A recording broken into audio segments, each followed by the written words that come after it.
y en Monterrey en el 1540 AM. Hoy es miércoles de Mesa de Periodistas y tengo el placer de presentar a Miguel Vadillo, director de Contralínea. Buenas tardes, Julio. Buenas tardes. Arturo Cano, reportero de La Jornada. Buenas tardes, Julio. Gracias. Héctor Palacio, articulista del Universal. Buenas tardes, Julio. Gracias. Pues hay muchos temas, muchos asuntos de todo, desde este video con Lozoya Austin, que dice el abogado Cuello Trejo que todavía no se va a poder hacer, que se va a tardar un poco, pues un chorro de asuntos de Cuello Trejo, de Lozoya Austin, de Juan Collado, de todo se va acumulando. ¿Cómo ves el asunto, Miguel Vadillo?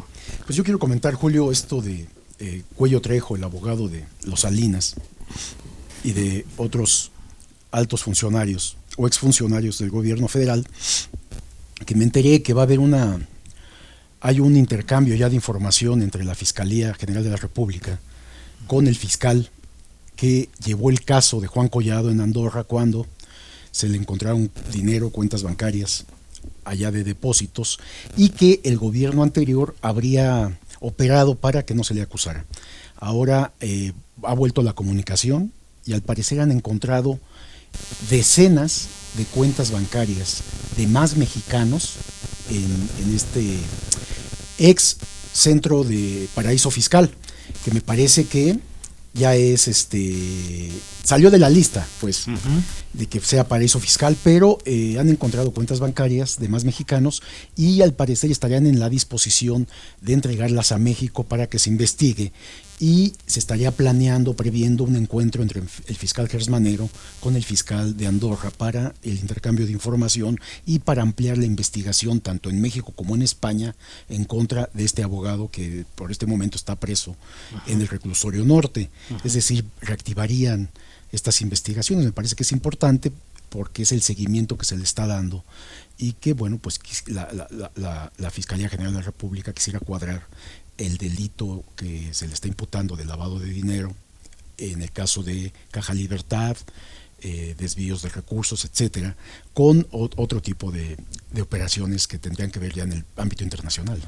Arturo Cano, ¿qué nota o qué evento interesante te parece de estos días? Bueno, pues tenemos para echar para arriba, ¿no? Sí. Para empezar este asunto con el que abrías, nos lleva a encarzar con el tema de Rosario Robles, ¿no? Uh-huh. Si hay decenas de mexicanos que tendrían cuentas en Andorra, nos está hablando de la existencia, no de un corrupto en esta dependencia X y otro en la dependencia Z, sino de gobiernos enteros, de administraciones completas federales que trabajaron básicamente para saquear el dinero público y que iremos conociendo poco a poco según las señas que ha dado la Fiscalía actual, pues todas estas transacciones, ¿no? Por supuesto que está el tema del tiroteo en El Paso, Texas, diría yo El Paso Juárez, ¿no? Porque esa es pues realmente una sola ciudad, una parte no vive sin la otra y la gente fronteriza hace su vida de manera normal, una parte en un lado y otra parte en el otro lado de la frontera. Entonces es un ataque directo a la comunidad mexicana, a una ciudad totalmente mexicanizada, ¿no? Tenemos esos y muchos otros asuntos. Claro. Héctor Palacio. Pues bueno, qué bueno que Miguel nos trae estas buenas noticias, ¿no? En relación a esto de Cuello y que se avance la fiscal Collado, perdón, y que avance la Fiscalía en los procesos de seguimiento, ¿no? de las huellas de la corrupción, etcétera. Eso es muy importante. Y en relación a los temas, pues hay de todo, desde lo más grave y serio como las masacres, los tiroteos, no solo en El Paso, sino en otras ciudades, y estos como un fenómeno generalizado en Estados Unidos, hasta lo más chusco como el longaniza o chorizo gate, porque se confundió el presidente, no dijo chorizo, no dijo longaniza, sino chorizo. Entonces para todo ahí. Uh-huh. Pues sí, así andan las cosas. Sí, en el caso de Rosario, fíjense que me enteré de que estarían considerando la Fiscalía pedir 7 años de prisión para Rosario Robles de resultar responsable, de que el juez determine que tiene responsabilidad. Y esto tiene que ver porque el expediente que están armando en la Fiscalía es de que la titular de Sedesol y de Sedatu era imposible que no conociera un manejo de más de 5,000 millones de pesos. La cantidad es tan grande que ella tuvo, uno, que haber conocido el tema, dos, que haberlo cabildeado con el secretario de Hacienda. ¿Quién era? Luis Videgaray. Tuvo que haber autorizado Luis Videgaray de manera directa ese cabildeo. Gente del gobierno me ha dicho que así se hacen estas operaciones de tanto dinero. Va la titular de la secretaría, que en este caso es Rosario Robles, con el titular de Hacienda, se reúnen con sus respectivos oficiales mayores, se reúnen y aprueban y acuerdan ese destino de recurso. ¿Por qué digo esto? Porque la defensa de Rosario descansa o está tratando de aplicar de que ella no firmó y no autorizó estos fondos, lo cual se ve imposible, o dicen esto es imposible. Entonces ahí el juez finalmente va a decidir, pero todo hace parecer que van a citar también a Videgaray para que informe por qué autorizó ese monto de recursos hacia Rosario Robles. El personaje desata muchas pasiones mediáticas, ¿no? Rosario Robles por acá, por allá. Lo que a veces se olvida cuando se aborda ese tema de la estafa maestra es que es un tema que implica a muchas otras dependencias públicas, a dependencias del gobierno federal y también a universidades públicas, y Rosario Robles viene a ser no ya un chivo expiatorio, como ha dicho el presidente de la República, sino apenas una pieza de un entramado, de una maquinaria gigantesca que, como decía yo en la apertura, se dedicaba básicamente no a gobernar ni a hacer un ejercicio del presupuesto público para los temas importantes del país, sino a imaginar las formas cada vez más sofisticadas de saquearlo, ¿no?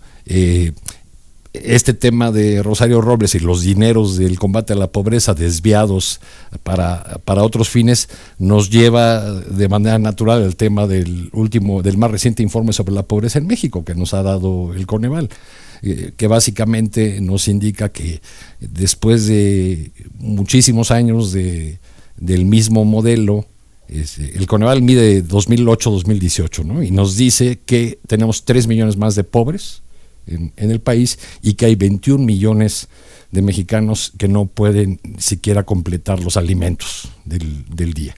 Extrema pobreza no, son 9 entre 9 y 10 millones extrema pobreza. No, pero 21 millones me refiero a los que no alcanzan a completar la canasta alimentaria del día, ¿no? Eso es independiente de los que viven en la miseria, ¿no? Los de pobreza extrema, que ahí se dio una reducción marginal de 300,000 por año, misma que con el crecimiento de la población pues ya quedó Ahora, cubierto. todos nosotros como periodistas nos enteramos diariamente de todas las declaraciones durante años atrás de funcionarios que nos daban las cifras de los avances, los logros, los porcentajes, comparaciones, todo eso que era un montaje de años y muchos años en los cuales se nos daban cifras y nos doraban la píldora a los que se dejaban, a los periodistas que se dejaban dorar la píldora y pretendían dorarle la píldora a la sociedad, a la gente, tratando de hacerle ver que su situación desastrosa de la realidad no era la que estaba anotada en las grandes cifras que tenían todos estos organismos. Instituciones que fallaron, que deben ser sustituidas. ¿Qué opinamos de eso? Aquí habría que destacar que en medio de este discurso oficial de ocultamiento de información en muchos sexenios, muchos gobiernos, priistas y panistas, el trabajo de la Universidad Nacional, que permanentemente se informaba este deterioro económico de la población, este crecimiento de mexicanos en pobreza ya tiene hasta clasificación, sí. Hay pobreza en un nivel de 10 niveles, o sea, es tan grave. La multidimensional. Este desplome de la clase media que se mantiene hasta ahora, y entonces hablamos que las 2/3 partes de la población, es decir, 80% de la población, tienen por lo menos un problema con alguno de los 5 indicadores básicos de vida. Ya puede ser salud, educación, alimentación, vestido, vivienda. Tienen problemas con alguno. Y si tienes problemas con alguno, ya estás en un sistema de medición de pobreza.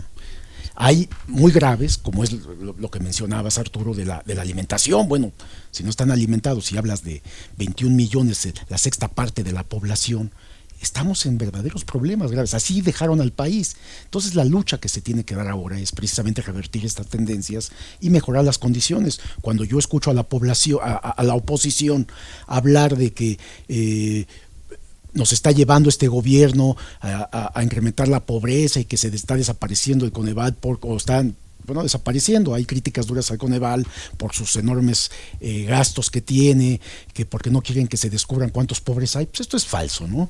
Los pobres ahí están y están bien identificados, conocemos.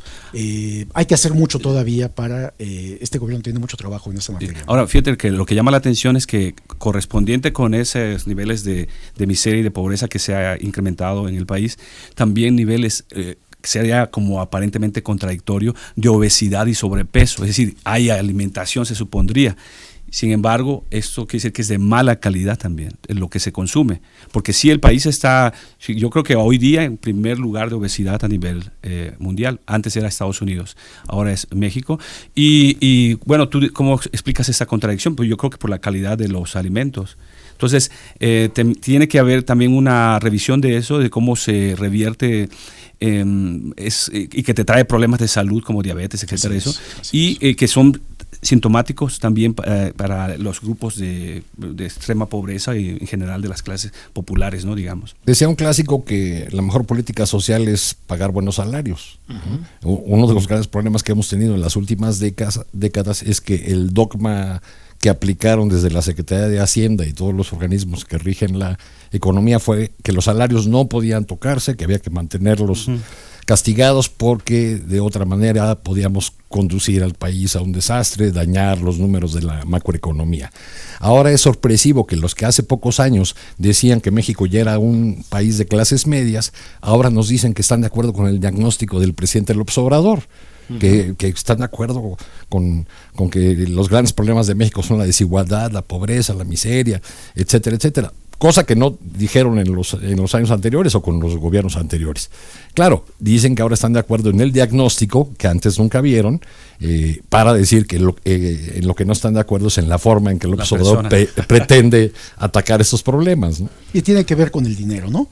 Está muy criticado el que se esté dando dinero a las personas mayores, que se esté dando dinero a jóvenes mientras están estudiando, etcétera, etcétera. Pero me parece que recién toma el gobierno López Obrador, lo primero que hace es, vamos a repartir dinero en este segmento, porque además uno de los sectores más olvidados y más abandonados son los adultos mayores, que verdaderamente no solamente estaban en pobreza, sino que no tenían para comer.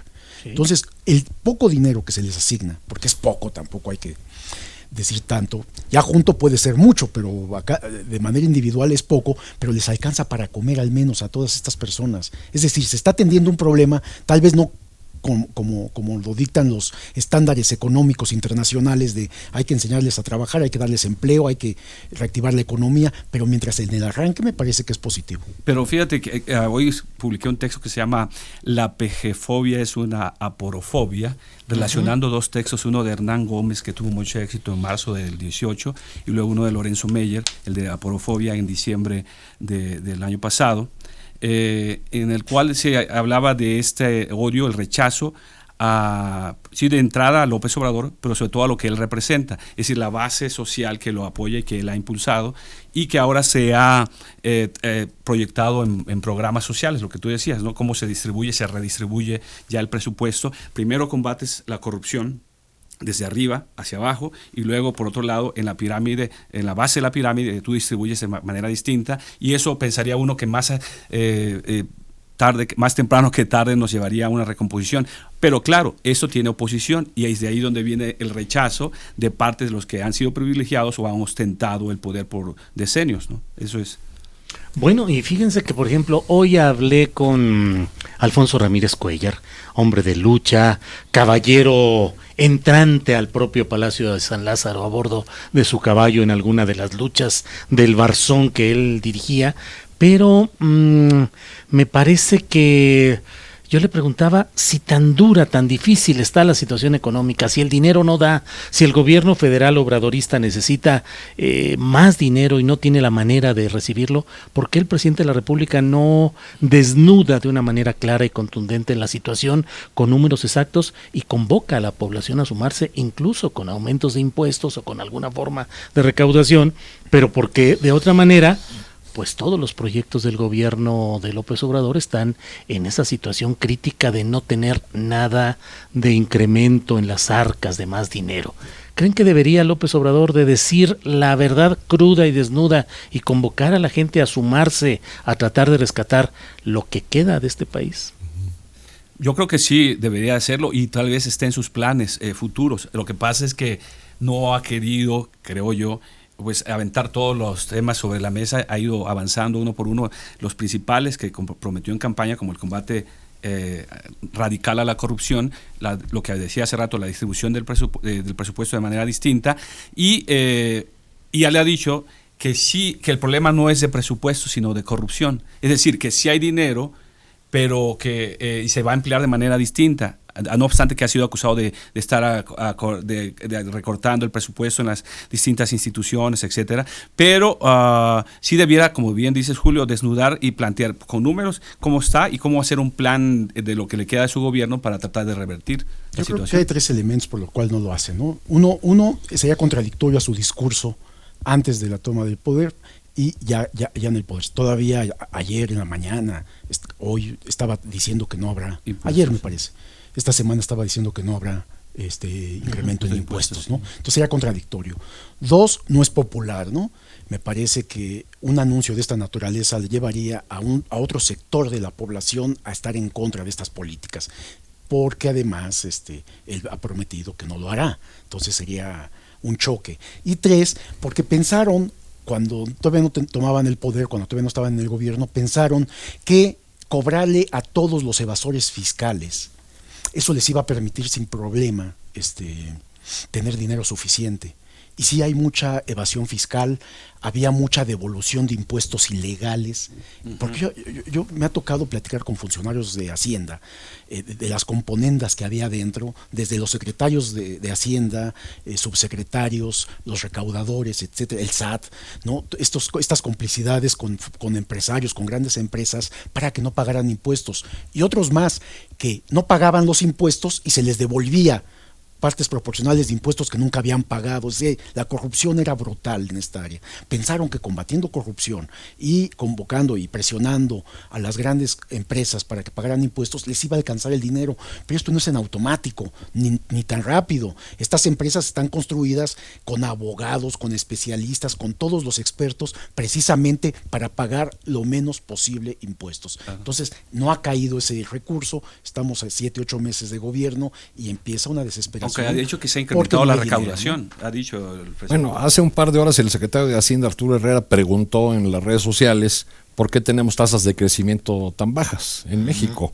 Y él mismo se contestó, una de las razones es porque tenemos un sector financiero relativamente pequeño para el nivel de desarrollo del país. Bueno, y ahí desarrolla un hilo en el que nos plantea que este problema de la escasa intervención del sector financiero en el otorgamiento de créditos a las empresas y las personas facilita además el lavado de dinero. Pero a lo que voy es a lo siguiente: están ya planteando otro de los elementos que están ahí presentes en por qué no hace esto López Obrador, por ejemplo, de aumentar impuestos, ¿no? Es una crítica que incluso, o un reproche que le han hecho incluso desde la izquierda. Sí. Un gobierno de izquierda es un gobierno que cobra más impuestos a los ricos para redistribuir la riqueza entre el conjunto de la población.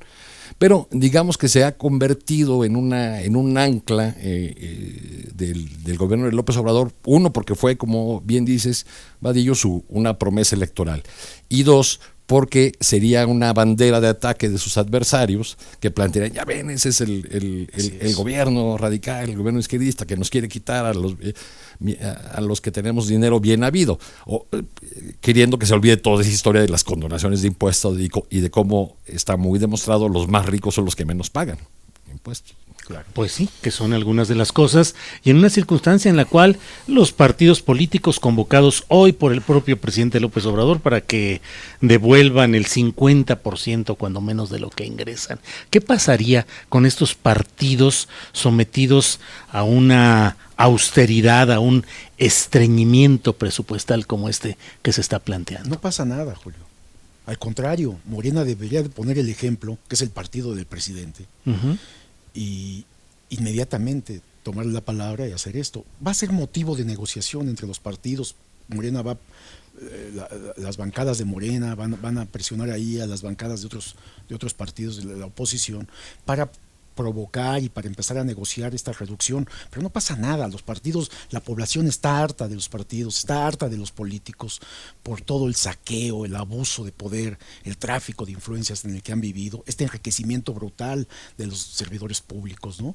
De lo mismo que habla López Obrador, o sea, la población sí está harta de todo esto, ya no hay confianza en los partidos, prácticamente Andrés Manuel López Obrador gana él solo la presidencia, gana el poder, por eso tiene tanta aceptación entre las bases sociales, ¿no? Entonces, no pasa nada, y me pienso que para allá va, que Morena sí va a reducir, o tendría que reducir obligadamente este porcentaje, que además es el partido que más recibió por el número de votos que tiene. Por ser grupo mayoritario, partido mayoritario, tendría, y como señaló el presidente, progresista, tendría que dar el ejemplo o empezar, y empezar, y los otros que se digan de izquierda también, y a partir de ahí probablemente haya oposición del PRI y del PAN porque tienen representación menor y menos ingreso por tanto, y quizá no estarían tan dispuestos a ceder ese 50%, pero es el electorado quien inmediatamente, pienso, reaccionaría frente a esa evidencia, ¿no?, de que esos partidos no quisieran ceder este 50%.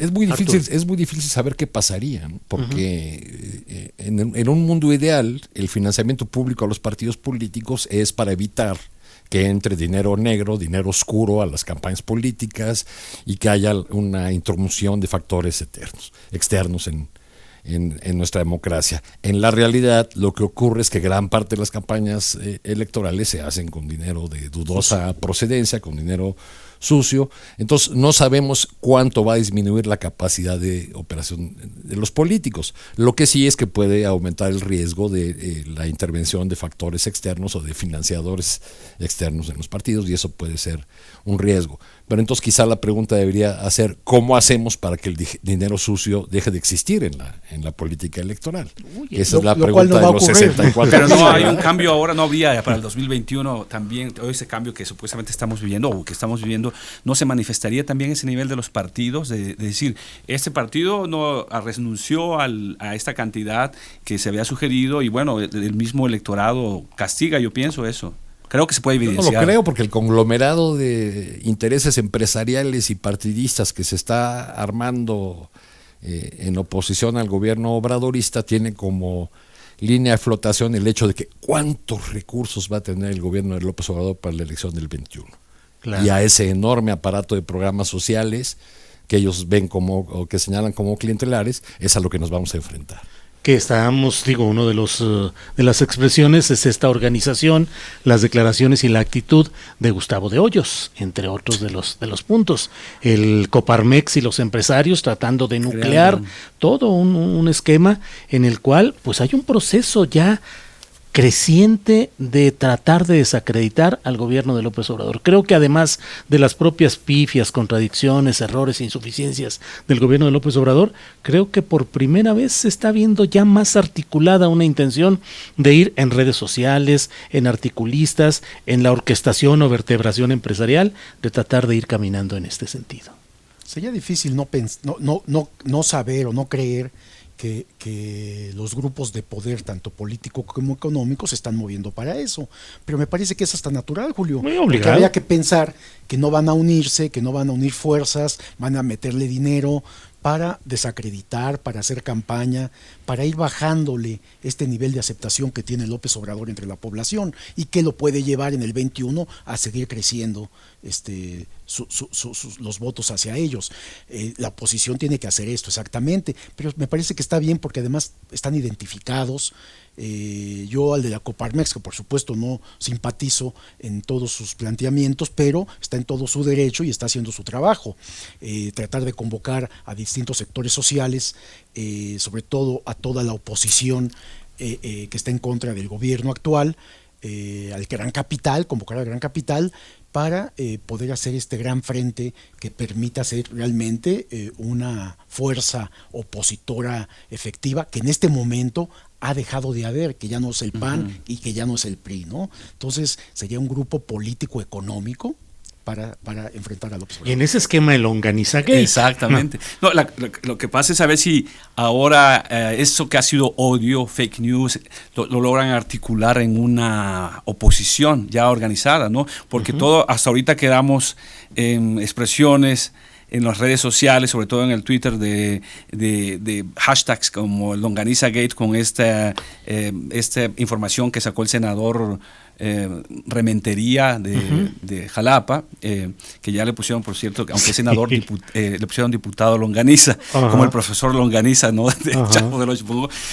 Porque claro, hay una información ahí que se utilizó como referencia supuestamente para compras que se hacían en el sexenio pasado y que sigue vigente y no lo han aclarado. Yo creo que ahí es un trabajo, una labor que no ha hecho correctamente quienes están al cargo ahorita de la administración de esos gastos. Entonces se hace este escándalo que le llama Longaniza Gate y que el presidente el primer día que salió le llama, que él dice que no come chorizo. Bueno, se equivocó, pues es longaniza. La longaniza es un embutido largo, el chorizo va como amarrado en pedacitos, pero sí quiero decir que le gusta, dice, la butifarra. Y muchos tal vez no sepan, la butifarra se ha vuelto muy popular en Tabasco, en el municipio de Jalpa de Méndez, y hasta allí le llega la dotación a los pinos al presidente, yo me imagino. Pero bueno, eso es que, como hablábamos el otro día también de elementos chuscos, estos son expresiones de odio en general, ¿no? Como hemos visto de parte de esa oposición que no se ha logrado articular. A lo mejor ya en un futuro no tenga que recurrir a estas cuestiones para avanzar y organizarse. Pues, creo que en este caso lo que hubo fue una evidente pifia del lado del gobierno, que quizá tiene que ver con esa curva de aprendizaje que todavía nos está dando sorpresitas, pero en lo que hace a lo que provocó en las redes sociales, yo me quedo con el hecho de que vine a descubrir que hay muchos aspirantes a émulos de la recientemente fallecida reina del albur, que ya hubo muchos políticos que se quisieron subir al hashtag, pero albureando al resto de la concurrencia o de los habitantes de las redes sociales, en la mayor parte de los casos de manera muy desafortunada. Y si algunos actores de la oposición toman eso como su principal bandera o como la prueba madre de cómo va un gobierno, pues creo que eso solamente exhibe el tamaño que tiene ese sector de la oposición. Tendría que haber era normal que la oposición, que los opositores tomaran esto y cualquier dato. Las fake news también, o sea, van a hacer esto. Pero acá hay un dato interesante que esto provocó, que me parece que hay que mencionarlo. Uno, este gobierno va a gastar solamente el 30% en presidencia comparado a lo que gastó Peña Nieto en el último año de gobierno. ¿Había un despilfarro en presidencia? Sí.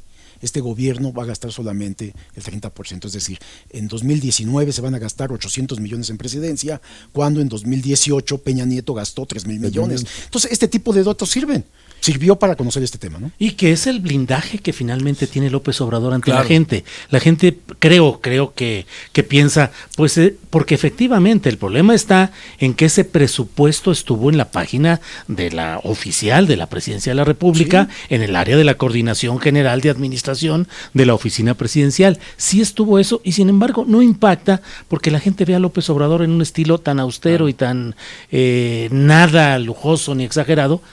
Y que se compara con casos reales como el Toalla Gate de Fox y como las listas de los vinos que se compraban en los pinos en la época de Calderón, por ejemplo, ¿no? Entonces ahí hay formas de cotejar que sí hay un cambio en esto, hasta en esto, ¿no? Que pareciera ser adverso a López Obrador se revierte, ¿no? Los invito a que hagamos una pausa para fines comerciales y regresemos para hablar de los tiroteos en Estados Unidos, de la visita de Donald Trump al Paso, al Paso, Texas, de esos y otros asuntos. Por lo pronto, vamos a una pausa comercial.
Sintonía 97.7, donde seguimos con esta mesa de los periodistas con Miguel Vadillo, Arturo Cano y Héctor Palacio. Bueno, pues ¿qué les parece que hay redadas contra migrantes en plantas de alimentos en Mississippi? Una nota de AP dice que agentes federales de inmigración realizaron este miércoles varias redadas de migrantes en procesadoras de alimentos de Mississippi y dieron a entender que las operaciones que iniciaron por la mañana eran parte de allanamientos a gran escala enfocados en los propietarios y los trabajadores. Y mientras tanto, pues Trump rumbo al Paso, Texas. ¿Cómo ven? A mí me parece que estamos viendo esta fuerza que tienen las empresas productoras de armas históricamente, ¿no? Nunca han podido con ellas, tienen comprado al Congreso y permite que actúen con tanta libertad y que es más fácil encontrar un arma hasta en farmacias que cualquier otra cosa. Pero el otro punto es que tienes a la población más consumidora de drogas. Uh-huh. Entonces tienes una población altamente consumidora de drogas armada. Y entonces esto lleva a este tipo de actos que hemos visto o del último que se está comentando, por lo cual Trump está en la frontera y que Trump está en una coyuntura porque él es un claro apoyador de este armamentismo, ¿no? Que ya mundialmente pues es muy sancionado. En Europa sí hay cambios cuando pasan este tipo de cosas. En Estados Unidos se ve muy difícil que pueda haber una prohibición, una reglamentación más estricta, etcétera, etcétera. Lo veo muy complicado. No creo que suceda realmente porque sus propias leyes los defienden para que... Y la mayor parte de la población aprueba la tenencia. Una gran parte, yo no sé si todavía siga siendo la mayoría. Pues, es que la mayoría está armada, pues tienes razón. Acabo de ver una encuesta donde es un número altísimo. Pues. La venta sigue siendo muy elevada. Entonces es lo que se está buscando. Bueno, los que ya tienen armas, ya, pero que no se siga vendiendo en tal volumen estas armas, porque repito, es una población en su gran mayoría drogada, que consume todo tipo de drogas. Ahora el fentanilo, que es la preocupación mundial, ¿no? Que es el consumo. Entonces es una población muy complicada en esa materia, ¿no? Sí, a mí me llamó mucho la atención una señora de las víctimas, la entrevista en el hospital de las víctimas del Paso, y dice que vio al disparador actuar a sangre fría. Y obviamente me remitió a la gran novela de Truman Capote, A Sangre Fría, que igual unos delincuentes van y matan a una familia feliz norteamericana, y dejando en evidencia desde entonces que todo el mundo era vulnerable, ¿no? Y claro, esto tiene antecedentes, es un fenómeno, la cuestión del culto a las armas, y pareciera ser que a la muerte en Estados Unidos, y que según leía que el derecho a portar armas está en la Constitución desde que los independentistas hicieron valer su derecho a separarse de Gran Bretaña y tener ese derecho a portar armas. Ahorita que decías tú, yo leí el punto que era declarado 4 de cada 10 norteamericanos tienen un arma. ¿4 de cada 10? Pero tienen. Yo creo que es falso. No. Pero tienen derecho a no declarar, es decir, declarados. Ah, ok. Tú tienes, la otra información decía que tienes derecho a no declarar. Bueno, la cuestión es que estas masacres son un fenómeno y ahora nos toca a los mexicanos y que coincide con el discurso de Trump. Pero es un fenómeno social en Estados Unidos y se ve en las masacres de las universidades. Desde el 99, que fue esta masacre, no recuerdo ahorita el sitio, pero luego en 2007 la del inmigrante coreano que mató 32 y él se suicidó, fue el número 33. Luego en 2016 eso fue en Virginia, el Tecnológico de Virginia. Luego en el 16 en el Bar Pulse de Orlando, Florida, que fueron 51, incluyendo al disparador, y se acaba de romper el récord en 2017 en un caso extraño porque no se supo mucha información en Las Vegas, que fueron 57. Entonces va a ser muy difícil a regular, como decía López Obrador, que invitaba a una discusión. Existe el debate en Estados Unidos, pero no tienen fuerza los que se oponen a la aportación de armas, y obviamente entre ellos los productores de armas, que son su gran negocio y parte de ese negocio que viene a México, ¿no? El peso de una sociedad armada debe ser demoledor. Una nota que me entristeció de estos días, de estas horas, fue que a menos de 500 metros del lugar donde ocurrió la masacre había largas filas en una tienda que vende armas, y que muchos de los formados eran personas mexicanas o de origen mexicano. También, que estaban comprando su primer arma en la vida, ¿no? Que, digamos, esta es su reacción. Espero que la reacción de la gente del Paso, Juárez, sea en el sentido de la protesta cívica, del rechazo político a la presencia de Donald Trump, como ya han hecho, como lo han expresado las principales figuras de la política de esa zona de Texas, como Beto O'Rourke, por ejemplo, ¿no? Que dijo que no es bienvenido Trump porque su discurso de odio y de ataque directo a la comunidad mexicana y de calificar a los mexicanos de violadores y asesinos fue lo que condujo o lo que creó el marco ideal para que este joven de 21 años actuara como actuó. Ahora que tocabas lo de la redada de planes de alimentos, quiero relacionarlo con lo que estamos hablando de la frontera, porque he pasado en las últimas semanas muchos días por allá en Juárez El Paso. Una escena cotidiana en el puente. Van a recibir a algunos que van a presentar asilo. Generalmente va al frente una familia centroamericana con niños pequeños y atrás unos 10 cubanos. Agentes del Instituto de Migración Mexicana los pasan por el puente, los entregan a los del CBP. Muchos de ellos serán devueltos para que esperen en México con este programa que hay de supuesto protocolo de protección a migrantes. Pero en medio de esa algarabía que arman los cubanos cuando se despiden, porque ahí se juntan mucho más de los que se van a ir ese día, y siempre pues son Caribe, ¿no? Al final hay gritos y nos vemos en Miami, chico y hermano, y abrazos, palmadas. Se ve todos los días cruzar a un grupo de 20, 30, 40 personas, cabizbajos, la mayoría hombres, con unas bolsitas de plástico donde cargan todas sus pertenencias. ¿Quiénes son ellos? ¿Quiénes son los tristes mientras los cubanos ahí celebran y festejan? Pues los deportados mexicanos. Porque Estados Unidos sigue deportando al mismo número de mexicanos por esa frontera, por ejemplo. Ese es el dato que tengo fresco, ¿no? 2,000 personas cada mes van por ahí. Y de esos migrantes mexicanos es de los que nos hemos olvidado porque nuestros reflectores, los reflectores de los medios y de la sociedad en general, quizá se ha enfocado en los dilemas de la migración centroamericana en su paso por México y de otras nacionalidades, ¿no? Hasta ahí. Volviendo de las armas, el grave problema también para México es que esta enorme producción de armas en Estados Unidos de estas empresas privadas y esta facilidad de venta ha provocado también que el volumen de armas que están ingresando al país son inmensas. Recuerdo uno de estos últimos operativos que llegó el Ejército, la Guardia Nacional, y encontró estos vehículos con armas, vehículos blindados. O sea, es escandaloso el armamento con el que están los grupos delincuenciales. O sea, tienen más poder de fuego, de potencia, que la propia Guardia Nacional, y es decir, que el propio Ejército y que la propia Marina. Tienen un poder más alto, no de conocimiento ni de experiencia. Me platicaba un general del Ejército que es la ventaja que tienen ellos cuando encuentran a grupos delincuenciales en 10, 15 camionetas juntas, armados brutalmente, hasta esta metralleta muy famosa, no recuerdo cómo que la Barrett. Sí, Barrett es 50. impresionante. Dice, lo que nos beneficia antes de que nos disparen con esta, que nosotros no la llevamos, es de que tardan mucho en operarla, no tienen tal conocimiento en el armamento, lo cual tenemos nosotros, y esa es la ventaja que les da. Pero bueno, lo que quiero decir es de que este tráfico de armas no ha sido frenado bajo ninguna circunstancia. Nuestros agentes aduanales dejan pasar todo lo que viene del otro lado y solamente están deteniendo a los que quieren ir hacia Estados Unidos.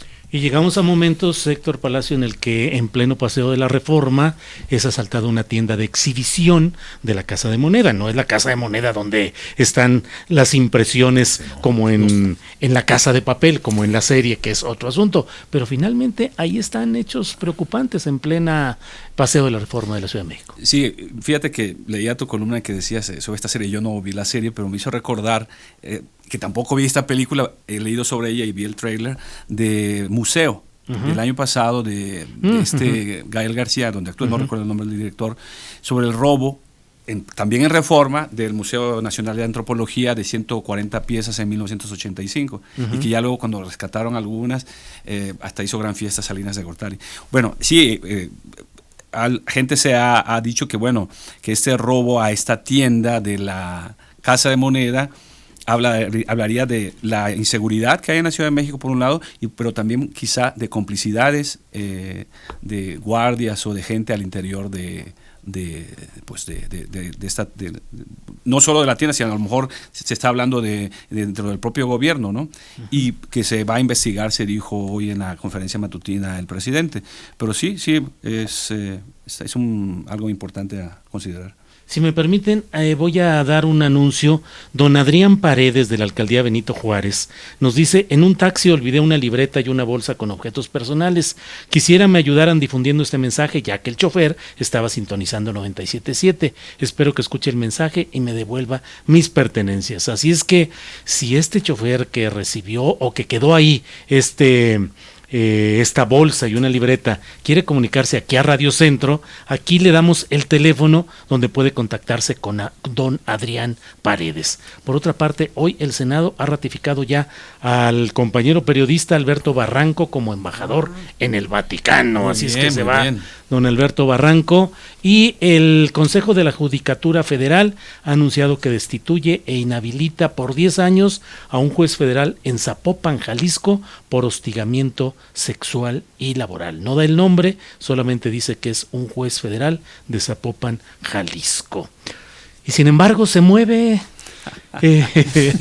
Arturo Cano, por todos lados tenemos un chorro de cosas, noticias, se nos escapan unas, magnificamos otras. Respecto a este episodio de Reforma, yo solo quisiera apuntar que, bueno, pues es un elemento más al pesado costal que ya trae la jefa de gobierno Claudia Sheinbaum, en un escenario que tiene al menos dos componentes. Uno, una herencia de descontrol y de violencia que dejó el gobierno de Mancera, y el otro, las propias insuficiencias en el arranque, porque ya se le está exigiendo mayor eficacia con el tema de la seguridad en toda la ciudad, no solamente en este corredor que es como un gran escaparate y que dio lugar a estas comparaciones sobre la famosa serie ya que incluso Vicente Fox nos citara esa bella canción de Bella Ciao. Tema musical de esta programación, pero no en la versión que ha de tocar Vicente Fox, que ha de ser con botas sobre una cítara. Dice Morena, dice Mario Delgado, el coordinador de Morena en San Lázaro, que el partido ya ofreció que en septiembre se discuta la reforma para reducir al 50% los recursos a los partidos. Muy bien. Ya reaccionó. Ya reaccionó, pero esto... ¿Cómo va a quedar la competencia entre estos partidos? Porque la oposición dice que quedan en desventaja porque hay un ejército de servidores de la nación y de operadores de las políticas obradoristas por todo el país que pueden operar como un equipo, un ejército electoral. Sería interesante una encuesta en este momento para ver qué opina la población de esta reducción porcentual al financiamiento de los partidos políticos. Me parece que el 50% sería poco lo que pediría la población. La población estaría pidiendo un 90% seguramente de que se les reduzca. ¿Por qué? Porque venimos de una historia de corrupción electoral brutal, con un INE, antes IFE, que gasta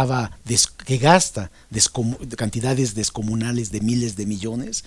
Y si con todo este gasto se cometían fraudes electorales, como ha sido probado, hablado, discutido, analizado, que también lo han dicho en su oportunidad candidatos a la presidencia de la República que no ganaron y han dicho nuestros números daban, concretamente Roberto Madrazo, ¿no? Sí. José Walden me ha escrito un artículo en el cual dice que es mentira del fraude electoral en 2006. Lo ha escrito José Woltemer en estos días, se llama La Mentira, creo que se llama el título, es el título del artículo en El Universal. Y contra lo otro, pues ponía sus actas como evidencia de estos fraudes electorales, pero en fin, a donde voy es este gasto enorme, que la población por supuesto estaría más que feliz de que se les reduzca considerablemente. Habrá que ver si el Congreso tiene esta capacidad de análisis, discusión y de reconocimiento de la necesidad de austeridad en este gasto descomunal. Héctor, ¿no se correrá el riesgo, Héctor Palacio, de que este rechazo a los partidos y a la política resulte contraproducente, que la gente rechace totalmente la política y los partidos? Pues no creo, porque tal vez en el 2021, como es una elección intermedia, sí baje la participación, ¿no? Pero cuestiones como esa, la de reducir o no, o renunciar al 50% de los ingresos que tienen los partidos de acuerdo a su votación, pudieran ir entrando en el análisis de la sociedad, que está cada vez más activa después de la elección del 18, y quizá digamos que sería una manera más equilibrada de tomar decisiones. Pero además, por otro lado, ¿de qué se quejan los partidos de oposición? Yo pienso, ellos siempre ejercieron la posición de mayoría. El PRI y el PAN en determinados momentos tenían cantidades estratosféricas para manejar sus actividades. Ahora, como dice ahora bien Delgado, que ellos van a renunciar al 50%, eso es bienvenido y ojalá todos lo hicieran. Que se discuta, todavía no que se discuta, bueno, pero yo creo que no pueden todavía renunciar. No acepta, ¿no? Bueno, pero yo creo que discuta, es una línea que ya viene. Vamos platicando, es como una sugerencia presidencial, yo creo que. Bueno, ahora Mario Delgado dice eso, a ver qué dice Jade Cole, y a ver cómo viene el pleito por Morena. Y a ver qué dice Berta Luján, que es la otra tiradora. Que Mario está, según las encuestas, está en primer lugar y casualmente Berta estaría en el último, así es. Abajo inclusive de este operador. De Alejandro Rojas Díaz Durán, claro. Pero bueno, pues ahí lo que importa es un encuestado, encuestado superior. Hay voto de calidad. Sí, así es. De calidad y de cantidad. De veto, ¿no? Derecho de veto, seguramente. Dice Donald Trump: acabo de salir de Dayton, Ohio, donde me reuní con las víctimas y las familias, la policía, el personal médico y los socorristas. Fue una visita cálida y maravillosa. ¿Cálida? Enorme entusiasmo e incluso amor.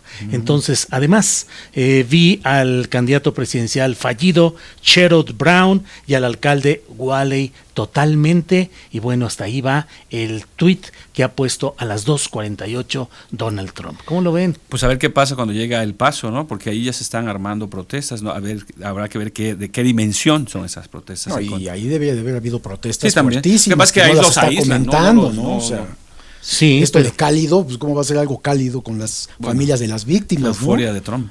muertos. Es la euforia con la cual se sigue manejando. Y la mentira que permanentemente... Vamos a ver cuánto le dura lo que tú llamaste el giro oportunista, ¿no? En el discurso. Esa coyuntura, ¿no? Sí, que ahora está Porque ya vamos a ver hasta que suceda la próxima confrontación dura con Irán o hay alguna noticia sobre China o si se le ocurre meter a la mano en Venezuela después de lo que anunció apenas en estas horas del congelamiento de todos los bienes de Venezuela en Estados Unidos, ¿no?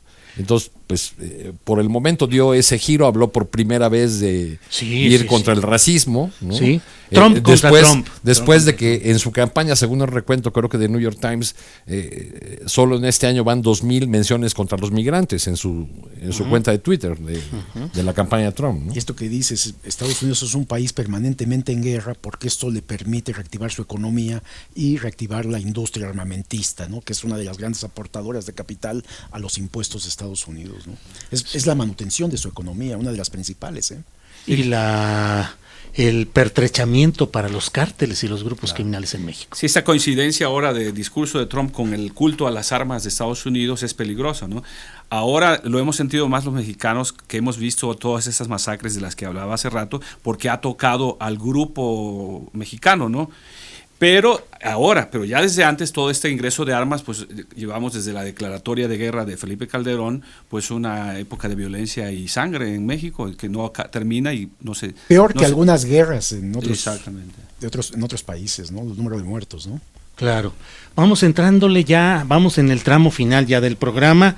Les pido que saquen por favor su bola de cristal, se pongan su turbante y que me digan qué piensan. ¿Va a presentarse mañana Rosario Robles ante el juez para responder a las acusaciones? ¿Se presentará en persona o enviará un documento con su apoderado legal? ¿Qué vaticinas, Miguel Vadilla? Yo creo que sí va, con su amparo en la bolsa. El cual ya le concedieron. Es un delito, el que está en este momento es un delito no grave, es un delito de uso indebido de funciones, que tiene una pena de 2 a 7 años.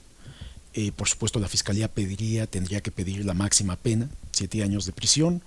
Ella tendrá que acudir, porque debe de acudir, está siendo citada. Claro, hay argucias legales que no también deben de estar echando a andar, pero yo pienso que se va a presentar después de una carta verdaderamente lamentable que le envió al presidente de la Suprema Corte de Justicia, una carta sin ton ni son, o sea, confusa, pidiendo que se haga justicia de manera lícita, como debe de ser. Pues le estás pidiendo a la Corte algo de lo que ellos mismos deben de estar cuidando, entonces es absurdo, ¿no? Héctor Palacio, ¿qué dice la bola de cristal? Pues yo creo que sí se va a presentar también, claro. Siempre ya conocemos su estilo como víctima, ¿no? De acoso y de persecución y de no debido proceso, todas esas cosas. Pero me gustaría notar que el reto realmente de la Fiscalía es demostrar qué tanto es su responsabilidad en cuestiones como la de la estafa maestra y ver si, como preguntabas el otro día, ella formaría parte de esa orquesta sinfónica o no, que pudiera bien interpretar, y ya estuve repensando hasta dónde se podría llegar, hasta reinterpretar una obra que se llama La Sinfonía de los 1000 de Gustav Mahler, la 8ª Sinfonía de Mahler, que nos da para incorporar a todos estos procesados que irán saliendo, esperemos, y con ellos tal vez Rosario Robles. Tu bola de cristal, Arturo Cano. Yo creo que hará caso de sus abogados, pero que si por ella fuera, iría, porque es sobre todo un amante de los reflectores. Sí. Pero ya se portó y es oportunidad, es oportunidad de dar el discurso ante la prensa y, como dices bien, Héctor, victimizarse, ¿no? Que es su estilo. Sí. Yo pienso que no va a ir porque va a abogar y a decir que... No me preguntaron, pero yo solito me estoy preguntando. Sí. No, es que ya habías comenzado por decir que tú creías que no iba. Sí, yo creo que no va a ir, yo creo que va a aprovechar para subrayar los diferentes vicios procesales, violaciones al debido proceso que han cometido contra ella, y que por no encontrar el clima propicio para garantizar su seguridad, preferiría no ir, porque creo que además si va, pues realmente le va a picar la cresta a un gobierno que tiene muchas razones para estar muy indignado contra Rosario Robles Berlanga. Bueno, pues como siempre es un placer el poder platicar con todos ustedes. Les agradezco la presencia en esta mesa. a Héctor Palacio, articulista de SDP Noticias. Gracias, Julio. Arturo Cano, periodista de La Jornada. Muchas gracias a todos por escucharnos. Gracias, y desde luego, al buen Miguel